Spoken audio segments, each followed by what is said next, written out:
mortals.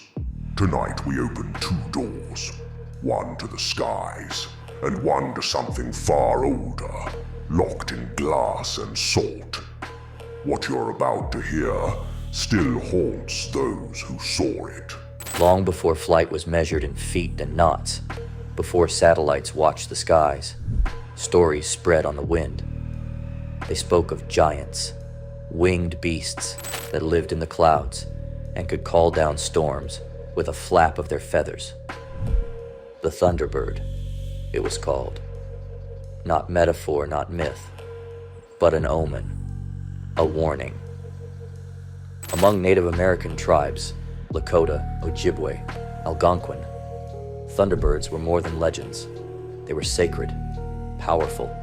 They ruled the upper world, clashing with water serpents from the deep. Their arrival marked change, seasons, deaths, battles. With wings said to stretch 20 feet or more, feathers sharp as blades, and eyes that sparked with lightning, they were both protectors and destroyers. The stories varied, but one thing remained the same. When a Thunderbird came, it meant something was about to happen. Most wrote it off as tribal mythology, until, of course, people started seeing them. In 1890, in the desert outside Tombstone, Arizona, two cowboys returned to town with a wild claim. They had shot a bird. Not just any bird, but something massive, leathery winged, with a wingspan longer than their horses. It resembled a pterodactyl more than an eagle. The men said they posed for a photograph with it. That photo, if it existed, has never surfaced. Many say it was printed in a local newspaper, then scrubbed. No copies, no negatives, only rumors, and one lost image that cryptid hunters still chase. Nearly a century later, in 1977, a 10-year-old boy in Lawndale, Illinois, was nearly abducted, not by a person, but by a bird. It descended suddenly, black as coal, and snatched him off the ground. He screamed. His mother saw it. Neighbors saw it.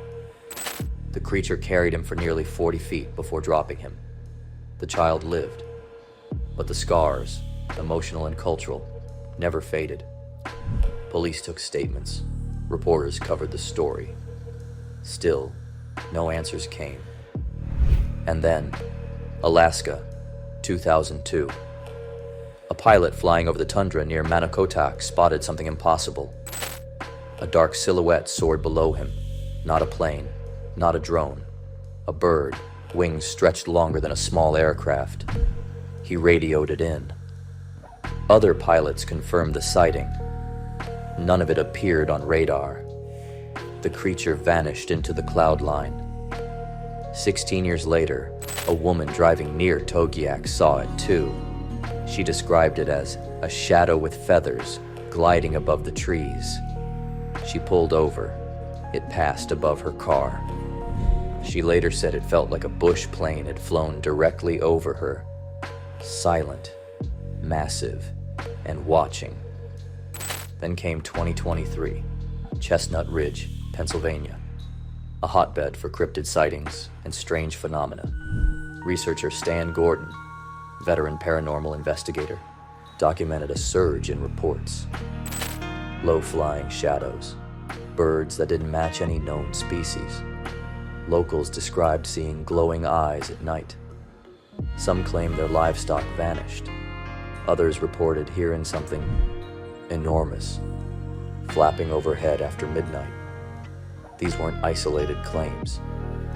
They came in clusters. And when the reports stopped, they stopped all at once. No birds, no answers, just silence. Stan Gordon, a longtime cryptid researcher, has tracked Thunderbird reports for decades. He's noted patterns. Sightings tend to spike near mountain ranges, storm seasons, or shortly after electrical disturbances. He's compared the data. The sightings overlap with UFO activity, geomagnetic anomalies, and in one case, cattle mutilations. To him, it's no coincidence. Some researchers believe these creatures are remnants of the prehistoric past, descendants of the Teratorn, a massive bird thought to have gone extinct thousands of years ago. Others claim they're not of this world at all. Some of the stranger theories suggest Thunderbirds may be interdimensional, appearing briefly through rips in our reality. Gatekeepers, watchers, or omens of disaster.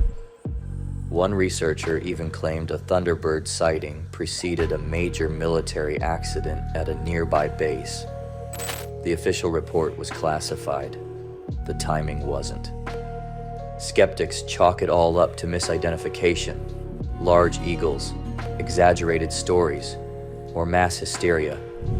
But that doesn't explain the consistent descriptions across centuries, cultures, and continents. Massive wings, black or gray plumage, talons like knives, and always the feeling that something is watching from above. But not all evil flies. Some of it waits underground, hidden behind glass, bound by salt and prayer. It was Ed and Lorraine Warren who knew this best. In a quiet Connecticut town, in the basement of their Monroe home, sits a collection of the most dangerous occult artifacts ever gathered. The Warren Occult Museum, officially closed, but still very, very active. Ed was a demonologist, Lorraine, a clairvoyant and psychic medium. Together, they investigated over 10,000 cases of hauntings, possessions, and curses. But when the spirits were exorcised, the objects remained. And those objects needed somewhere to go. The museum wasn't built for curiosity. It was built for containment. Each item is housed under strict conditions: consecrated space, holy water, blessed glass, relics sealed with ritual. Some objects arrived wrapped in black cloth, others in coffin boxes lined with salt. Every piece has a story, and some want to be heard. The most infamous, of course, is Annabelle, a Raggedy Ann doll. Not porcelain, not fragile, but deceptively simple. It was gifted to a nursing student in the 1970s. The doll moved on its own, left handwritten notes, attacked guests. A psychic declared it inhabited by a demonic entity, not a spirit, but something that had never been human. One man mocked it during a museum visit. Hours later, he died in a motorcycle crash. Ed never let anyone near it again. Today, it sits sealed behind glass, marked with a bold warning: do not touch. And that's just the beginning. There's the Shadow Doll, constructed from human bones, animal parts, and fragments of ritual objects. It's said to appear in dreams, causing sleep paralysis, terror, and even death. Victims describe a dark figure with hollow eyes, crouching at the foot of their bed. Some never wake up. Then there's the Satanic Idol, found deep in the Connecticut woods. Carved, horned, and ancient. Its origins unknown. Ed said the energy it gave off made trained investigators physically ill. Lorraine would not enter the room while it was exposed.